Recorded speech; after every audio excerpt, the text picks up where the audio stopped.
الله وملائكته يصلون على النبي يا أيها الذين آمنوا صلوا عليه وسلموا تسليما اللهم صل على سيدنا ونبينا وشفيعنا وحبيبنا ومولانا محمد صلى الله عليه وعلى آله وأصحابه وبارك وسلم. وقال تعالى في كلامه المجيد وفي القرآن الحميد أعوذ بالله من الشيطان الرجيم بسم الله الرحمن الرحيم الذي يوسوس في صدور الناس صدق الله مولانا العظيم. আলহামদুলিল্লাহ, সম্মানিত মুহতারাম, সম্মানিত মুরব্বীরা, যুবক ছেলেরা, আল্লাহ রাব্বুল আলামিন আমাদের সকলকে ভালোবাসা মহব্বত করে আজকে পবিত্র জুমার দিনে আসার বসার তৌফিক দান করছেন। এই জন্য আল্লাহ তাআলার শুকরিয়া আদায় করি আলহামদুলিল্লাহ। আল্লাহ রাব্বুল আলামিন পবিত্র কোরআনের ভিতরে বলেন, সূরা নাসের ভিতরে, আল্লাযী ইউওয়াসউিসু ফি সুদুরিন নাস, যে শয়তান মানুষের অন্তরে সবসময় কুমন্ত্রণা দিতেই থাকে। মানুষের অন্তরে সবসময় শয়তান ধোঁকা দিতেই থাকে, কুমন্ত্রণা দিতেই থাকে, যেন বান্দা কোনো মতে নামাজের দিকে না যায়। এখন এই নামাজের এত গুরুত্ব কেন? এই নামাজ নিয়ে এত আলোচনা, এত কিতাব কেন আসছে? অবশ্যই নামাজটা হলে অনেক গুরুত্বপূর্ণ একটা আমল। এই কারণে বেনামাজির জন্য কঠোর আযাব আল্লাহ রাব্বুল আলামিন রেখে দিয়েছেন, কবরের থেকে শুরু হবে। এখন আমি বলেছিলাম যে কবরে সুজা আকরা নামক একটা সাপ বেনামাজির কবরের ভিতরে ঢুকে পড়বে এবং জাহান্নাম থেকে যে সাপটা আসবে সুজা আকরা, এই সাপটার বর্ণনা নবী করিম সাল্লাল্লাহু আলাইহি ওয়াসাল্লাম বলেন যে ওই সাপের চোখ হবে আগুনের, ওই সাপের যে চোখ থাকবে আগুনের চোখ থাকবে, এবং নখ, ওই সাপের নখও থাকবে, জাহান্নামের যে সাপ, এই সাপটার নখ থাকবে লোহা। এই সাপটা যখন ওই বেনামাজিকে আঘাত করবে, ওই বেনামাজি 70 গজ মাটির নিচেই চলে যাবে। আবার আরও একটা কঠোর শাস্তি, যারা বেনামাজি তাদের জন্য আরও শাস্তি আসছে, যে একটা লোহার হাতুড়ি আছে, যে হাতুড়ি দিয়ে আঘাত করতে থাকবে কিয়ামত সংগঠিত হওয়ার আগ পর্যন্ত বেনামাজিকে ওই লোহার হাতুড়ি দিয়ে আঘাত করতে থাকবে। এখন এই হাতুড়ি নিয়ে নবী করিম সাল্লাল্লাহু আলাইহি ওয়াসাল্লাম বর্ণনা করেন, যেই লোহার হাতুড়ি দিয়ে যা বেনামাজির কবরে আযাব হবে, সেটার ওজন কত, যে সমগ্র দুনিয়ার ভিতরে যত মানুষ এবং যত জিন জাতি আছে সবাই মিলে একত্র হয়ে যদি ওই হাতুড়ি উঁচা করতে যায়, উঁচা করতে পারবে না। এত ভয়ানক শাস্তি বেনামাজির কবরে। আর সবচাইতে যেটা গুরুত্বপূর্ণ শাস্তি জাহান্নামে, সেটা হলো কবরে যাওয়ার সাথে সাথে জাহান্নামের আগুন ধাউ ধাউ করে জ্বলে উঠবে।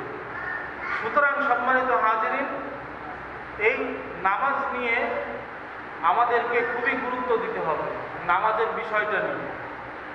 আবার সূরা মাউনের ভিতরে আল্লাহ রাব্বুল আলামিন বলতেছেন, ওয়ালা ইয়াহুদ্দু আলা তুআমিল মিসকিন ফাওয়াইলুল লিল মুসাল্লিন।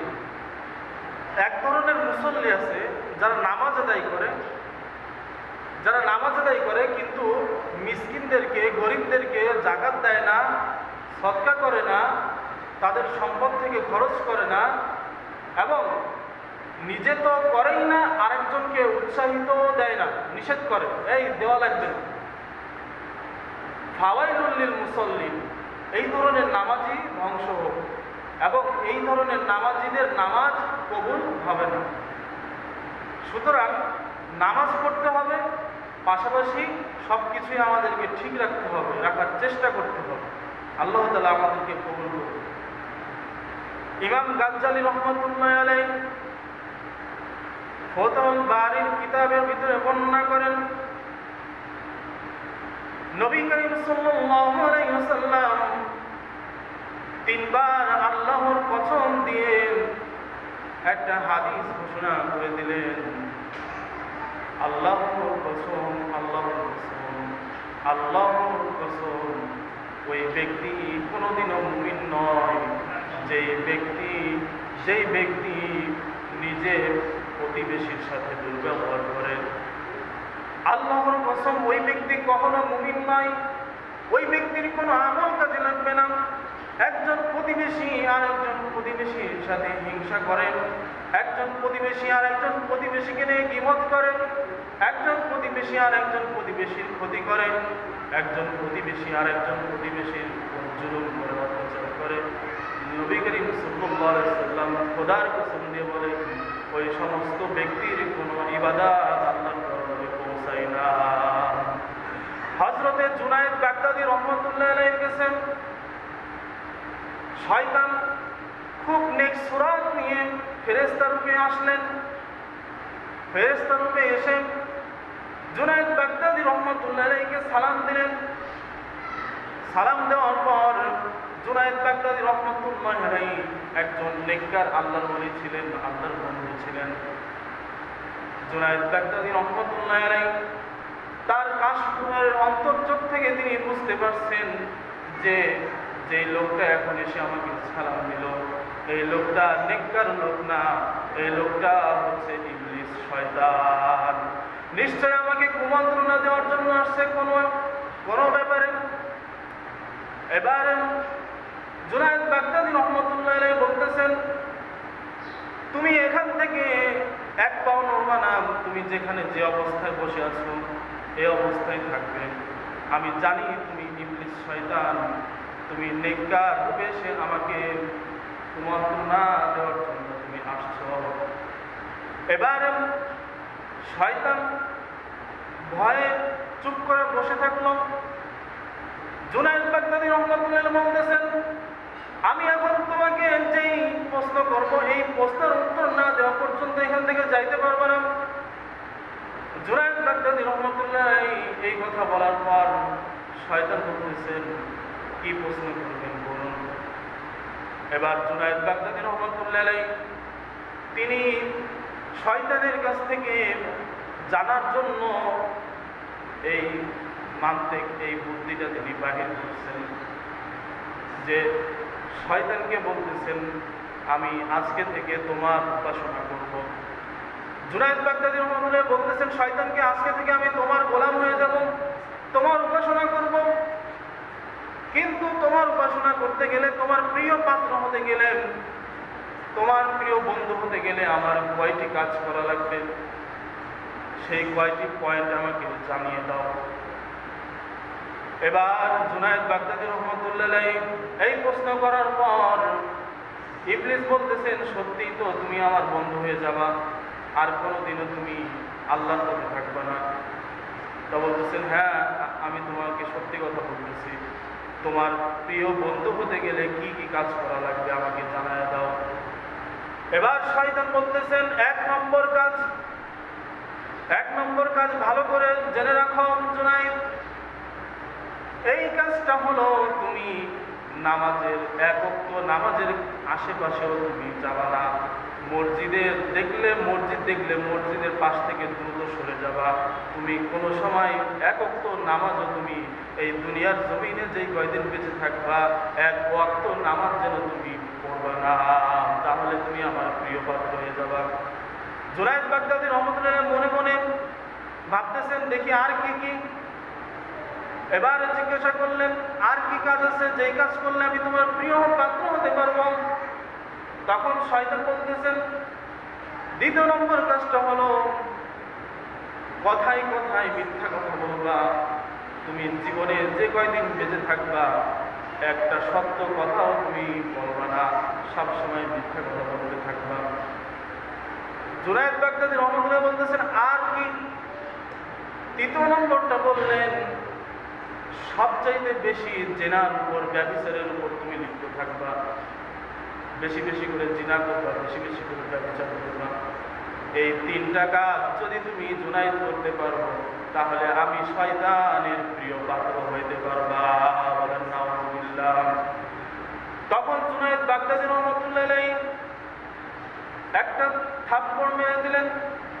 থাপ্পড় মেরে দিয়ে বলতেছেন, শয়তান, লা হাওলা ওয়ালা কুওয়াতা ইল্লা বিল্লাহ। আমার তো এতদিন ধরে এটাই জানার দরকার ছিল যে কয়েকটা বিষয়ে শয়তানের গোলাম হয়ে যায় মানুষ, এবং কয়েকটা পয়েন্ট মানতে পারলে শয়তান তাদেরকে বেশি পছন্দ করে। আমি খোদার কসম দিয়ে বললাম, দুনিয়াতে আমি যেই কয়দিন বেঁচে থাকবো এই তিনটার একটা সূত্র মানব না, এবং আমার যত মুসল্লিরা আছে, যত মুসলিম জাতি আছে, আমি সবাইকে দুনিয়ার বুকে ছড়িয়ে দিব যে শয়তানের প্রিয় পাত্র হতে গেলে এই তিনটা কাজ করা লাগে। তাহলে এখানে আমরা কি বুঝলাম? যে শয়তানের কাছাকাছি লোক কারা? যারা নামাজ পড়ে না, তারা শয়তানের বন্ধু। যারা কথায় কথায় মিথ্যা কথা বলে, একটা সত্য কথা বলে না এরা, এবং যারা জেনা ব্যভিচারের উপরে লিপ্ত থাকে সবসময়, এই তিন ব্যক্তি শয়তানের খুবই কাছের লোক। আবার এই জন্য আল্লাহ পাক রব্বুল আলামিন জানাই দিয়েছেন সমস্ত মানব জাতিকে, জিন জাতিকে জানাই দিয়েছেন, আল্লাযী ইউওয়াসউইসু ফী সুদুরিন নাস।